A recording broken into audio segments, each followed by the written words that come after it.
Hello, Rama Pupodu. Hope all are in good health, feeling great, wonderful, having a happy and peaceful life. Now let's continue with devotee Santamal.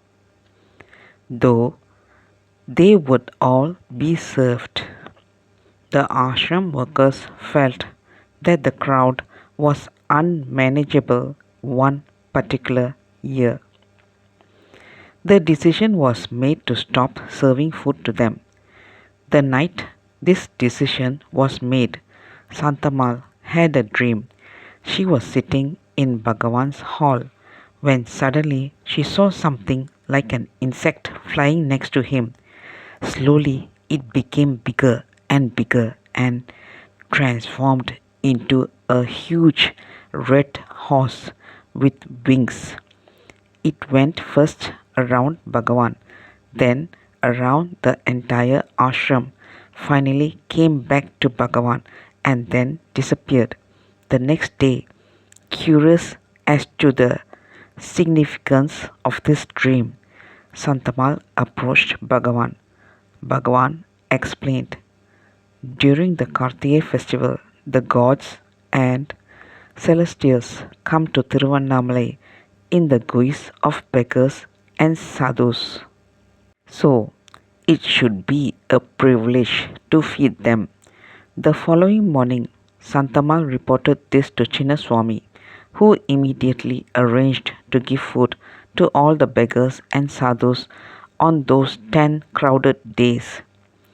Santamal used to have visions of bright lights.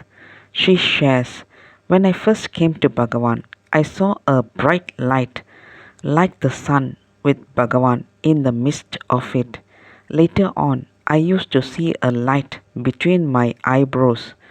On another occasion, I saw a big light come out of Bhagavan's head and fill the whole hall. In that light, everything disappeared, including Bhagavan, and the feeling of I remained floating like a luminous void. When I related this to Bhagavan, he affirmed that such visions do occur.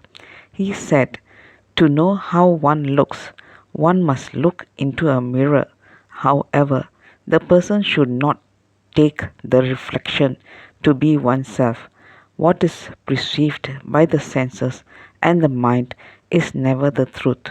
All visions are mere mental creations, and if one believes in them, spiritual progress ceases.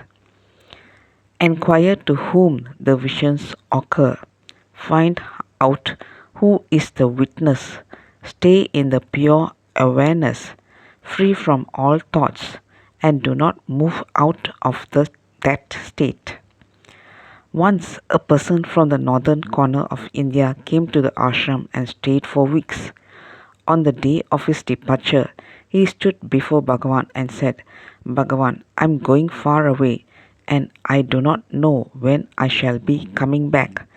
I am much less fortunate than those who have the benefit of your constant presence. How can you help me, a sinner in a distant place, unless you think of me?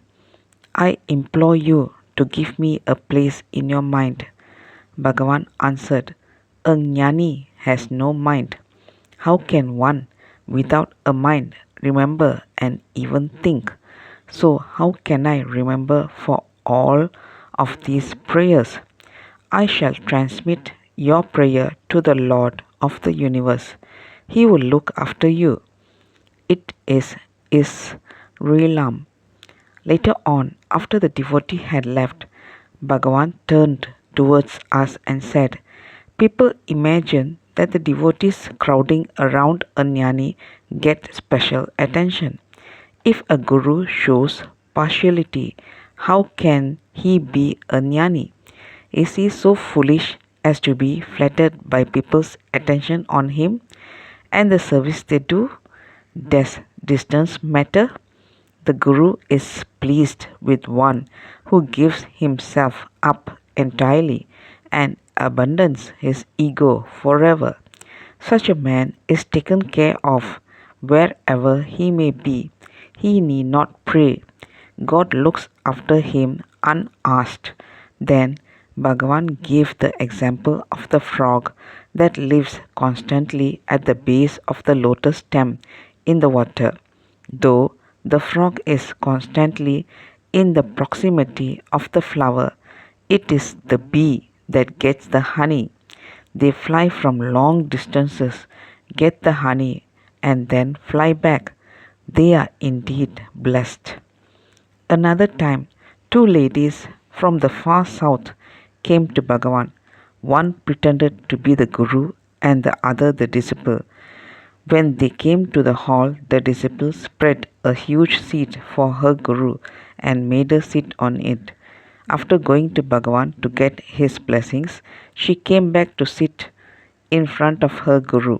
Again, she went back to Bhagavan and asked him to teach her the path of salvation in order to achieve liberation. Bhagavan kept silent. The disciple felt hurt as it was nearing evening and they had to leave on the night train. Swami, please instruct us, she begged. It is getting late. A few minutes later, she again reminded Bhagavan. Finally, exasperated, she asked, Swami, at least tell us something. All people speak of ignorance. What is ignorance? Please explain that to us. Bhagavan turned to Muruganar, who was seated next to him, and compassionately said, Ask her to inquire within who is ignorant. Muruganar turned to the ladies and replied, Now you can go, for your initiation is over. Both ladies left disappointed. Later, Bhagavan remarked about this incident. Everything has to be done in a hurry. Everybody has some trains to catch. They visit this Swami in a rush and want to carry away a parcel of liberation and salvation. They read something here and there, and when they think they are learned and ready for liberation, who wants salvation? To whom is the liberation? Instead of simply turning within and being the silence which is saturated within the heart, they roam about outside and remain agitated without peace. Everything is within, already within. The one who searches is the very thing one is searching for. Stillness is the truth. Without Santamal's diligent recordings, incidents such as these would not have been available to seekers. Let's continue in the next chapter. Thank you. Bye bye. Rama Rama Pupod.